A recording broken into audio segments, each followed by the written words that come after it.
Hello everybody and welcome to my channel. Go ahead, hit the like, hit the share. This video is going to be a subscriber request and we're going to address Pastor Jamal Bryant since he wants to jump on this R. Kelly bandwagon. It's funny how people are such hypocrites nowadays. Before I give you the message that so many want you to hear, let's give you a little brief introduction as to the man who is now trying to voice his opinion on this sex trafficking scheme that we have going on surrounding surviving R. Kelly and these fake ass victims.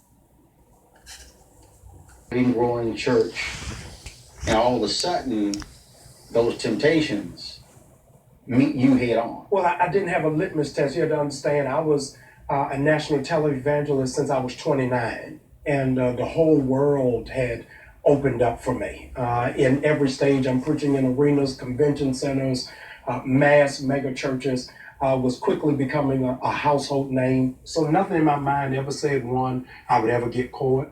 Number two, that my wife would ever leave. Number three, that my church would tank out. Oh, what type of stuff is this? We have this pastor saying that nothing in his mind told him that he'd be ostracized as he was, his wife would leave, and his church would suffer from his infidelities. Never mind the fact that he is a pastor and is supposed to be living this righteous life. Oh, but we're supposed to excuse it because he's 29 and he didn't know how to respond or to reject the temptation being thrown at him. But yet, on the case of R. Kelly, he's such a terrible person because when he's in his 20s, 27, 26 to be exact, he had that same pressure. But the difference is he wasn't a damn pastor. Catch it.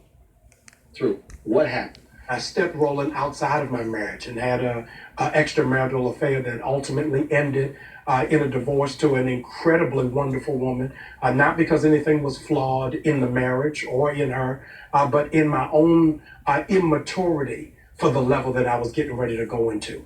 And when that happened, I think I was one of the first, if not the first, I don't want to take the honor, the first real black pastor to go through being castigated over the internet.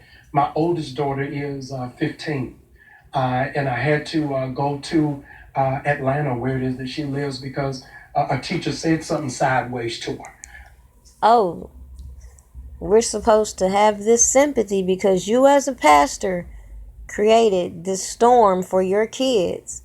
But we gonna keep acting oblivious to the consequences and the traumatic experiences that R. Kelly's kids could be experiencing to this day after hearing all these articles, all this bad publicity about their father, even though he has not been convicted of any crime.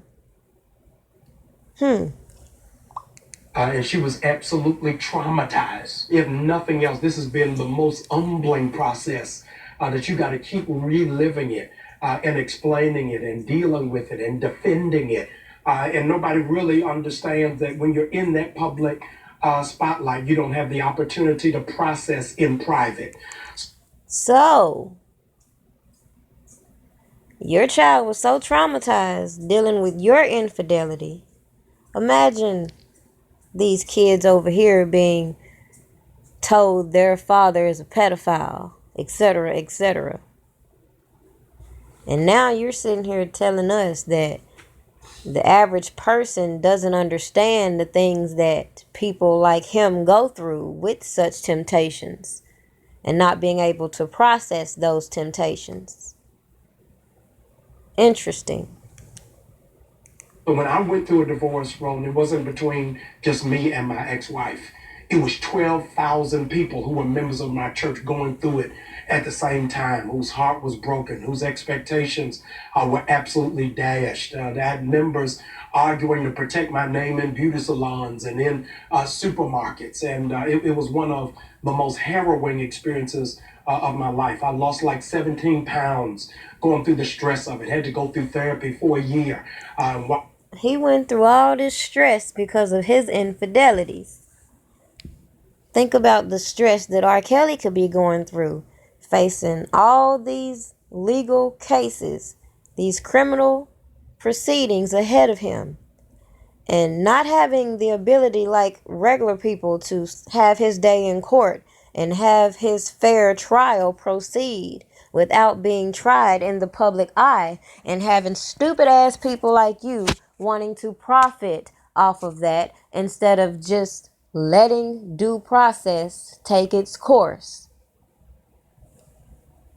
Watch my ministry really disintegrate in front of my hands while I'm still trying to salvage what was left of what I was going to do in ministry. And I'll never forget a critical conversation I said to my dad.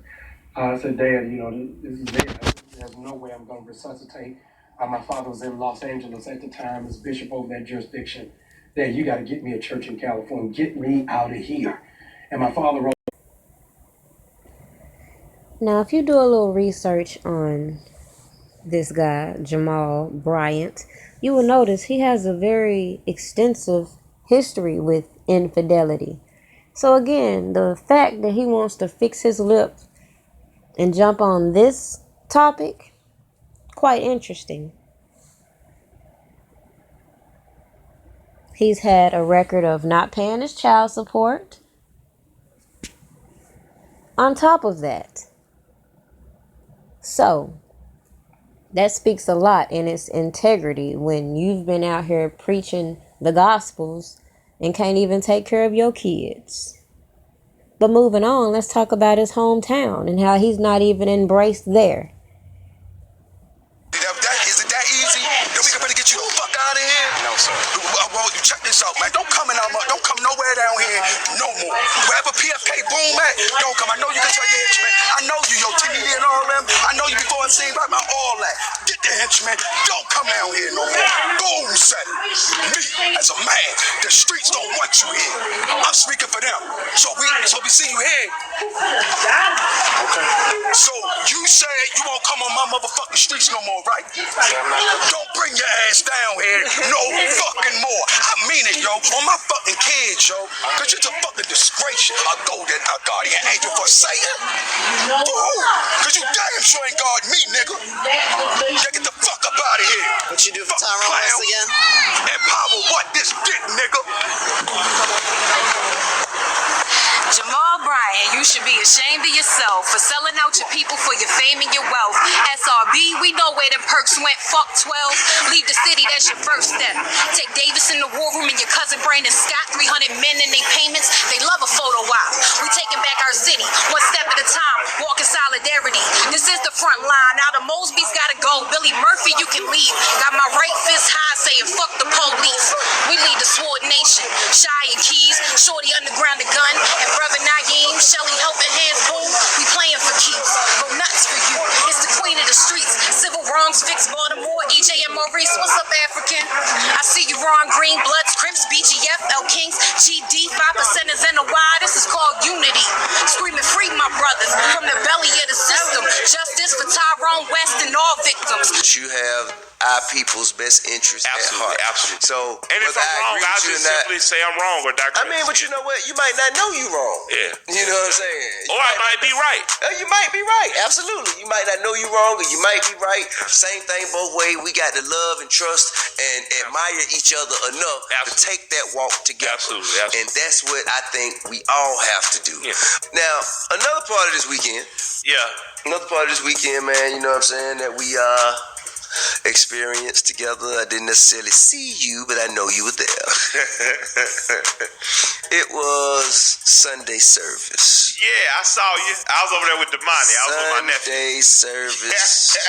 I went to see Kanye. What did you go for? I went for Smiley, my little sis. She's not my sister by blood, but by spirit. I went because I was raised in church. I went to Bethlehem Hill and Temple, Hollywood and Fort Johnson Road. Okay. I went to Bishop Jean's Church on Bankhead and Mount Olive on Martin Luther King. So I've had enough church for the rest of my life. I'm cool, right? Right. But what made you go at that? Smiley. Smiley, what did you do to make him go to church? She's smiling. Smiley over there smiling like a motherfucker. Smiley over there just a smiling. She can't say nothing. She's smiling so hard. She can't even talk. Well, what was it that got you at? She goes to church. But you go to that church. You don't go to that church. What brought you to that? She goes to Cocoa Brothers Church. Cocoa Brothers. Remember Cocoa Brothers? I got you. Yeah, Cocoa Brother. Cocoa Brother got separated from his old lady in Mace Church that time. Yeah, but they together. It's back. I think they got to work out. I just know Cocoa Brother and his old lady. Don't throw no preacher under the bus. Now, nigga, goddamn. Don't make sure we go to hell what together. Preacher? He Cocoa Brother preacher. Now he got a church. I'm not speaking ill of Cocoa Brother. I'm just saying because nigga, I just don't want to be in the gates of heaven and they be like, Mike and Tip, y'all didn't get in. Why? Cause nigga, we talking against a preacher. Man, them motherfuckers don't represent heaven. That's the damn point. It's just gonna be me and Tip just outside the gate. Like, them damn. motherfuckers, I'm gonna say the same thing. I'm saying, oh God, that what you want me to follow? I'm gonna be like, I got a section in hell. That what you expected me to follow? I'll be like, I got a section.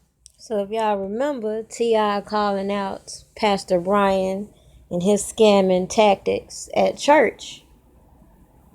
So I just showed you all that just to give you a brief touch of this person's character, whom now is jumping on this R. Kelly bandwagon.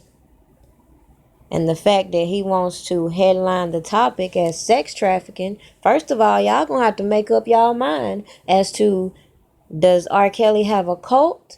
Is he holding hostages? Or is he sex trafficking? Figure that shit out for me first. But let's go on to this message.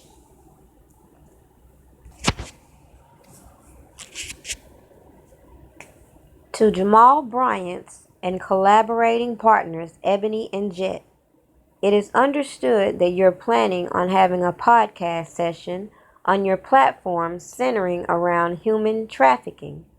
And within that topic, strangely, you're planning on focusing on, having discussions on, and interviewing those you believe have been affected by what you call human trafficking. Supposedly and allegedly, according to you, as well as Ebony and Jet, your partners of course, this human trafficking was carried out by Mr. Kelly. Mr. Bryant and partners, it's also understood that you will be conducting this podcast and making allegations about Mr. Kelly based on information that hasn't been verified in a court of law, based on assumptions made, and furthermore based on information given by characters who themselves have an unsavory past and have had run-ins with the law. Obviously, based on statements made by you, Mr. Bryant, the information has not been researched or verified, and neither has the parties you're getting this information from. Mr. Kelly is innocent until proven guilty, and I and other supporters ask that you retract the idea of doing such a podcast, making the claims and implications that will be made. If you want to address the topic of sex trafficking, kudos to you. But to go in with false allegations is not politically correct.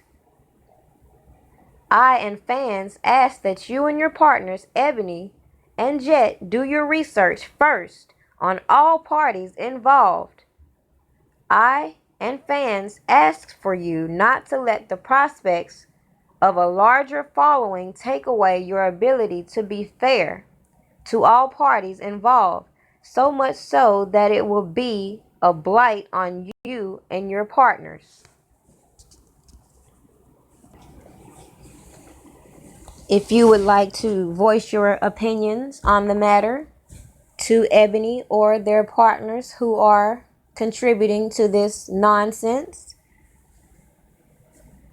they can be found on YouTube, Ebony Magazine, on Twitter at Ebony Mag, Facebook, Ebony. JamalBryant.org to contact Jamal Bryant personally. His Instagram, Jamal H. Bryant. It's time to call out these people who want to capitalize on R. Kelly's name. Because if y'all wanted to talk about sex trafficking, I could give you a better fucking topic, such as Jason DJ Kid Pope, whose father happens to be a judge, and we're not hearing all the scandals surrounding his case, and how he infected so many hundreds of black women allegedly with HIV with the efforts or with the plan to really affect our black men. That was the goal. Who's going to talk about that? And how he was sex trafficking minors as well, since y'all want to talk. Who's going to talk about all the girls who've been trafficked through Craigslist, through Backpage? I got notifications in my inbox talking about you can join these lawsuits if your photos have been used for these trafficking rings. Who's talking about that? No. You want to gravitate towards a name that's going to give you popularity. To speak out against this name makes you somehow look better. But look at your history, Jamal Bryant. You might want to think twice before you start throwing stones.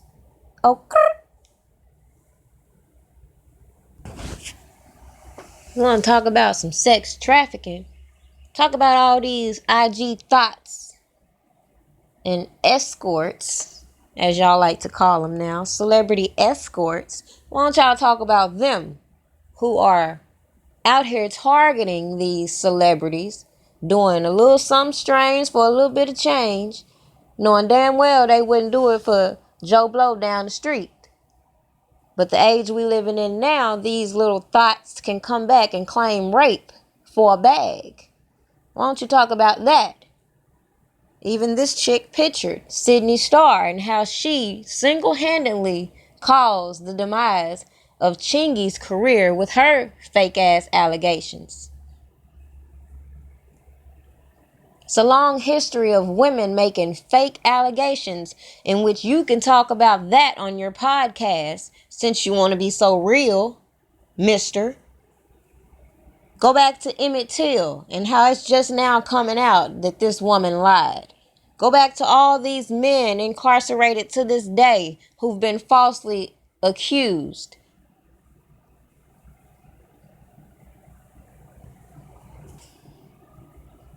And last and not least, stop playing these damn games like y'all don't know that some of these women rather take on older men. Even if it's not for financial reasons, it's just because of their attraction. I don't get it, but I'm not here to judge. But what y'all not gonna keep doing is keep telling us how R. Kelly is such a fucking pedophile, but all y'all keep throwing in our faces are these grown-ass women who are prostitutes at the end of the day. They could have went out here and got regular jobs just like me and everybody else, but they chose to do what they do. No sympathy here. With that being said, before I go, let me hit on something else, because I've been seeing all these posts about bloggers, and I can't speak for nobody but myself. And the purpose of me making the videos is to inform, give you my perspective and how I see things. I am not an activist. I am not a paralegal. I don't know the law, but I know right from fucking wrong. And I know how to go look up the law when things just don't align with what's right and what's wrong. with that being said, as far as organizing, being mobile, I've said that months and months ago. It's people out here that say they are activists. Why aren't y'all on their backs talking about let's get something popping? Instead of looking at people who are just giving their perspective and trying to wake the rest of the people sleep up. Think about that. And have a great day.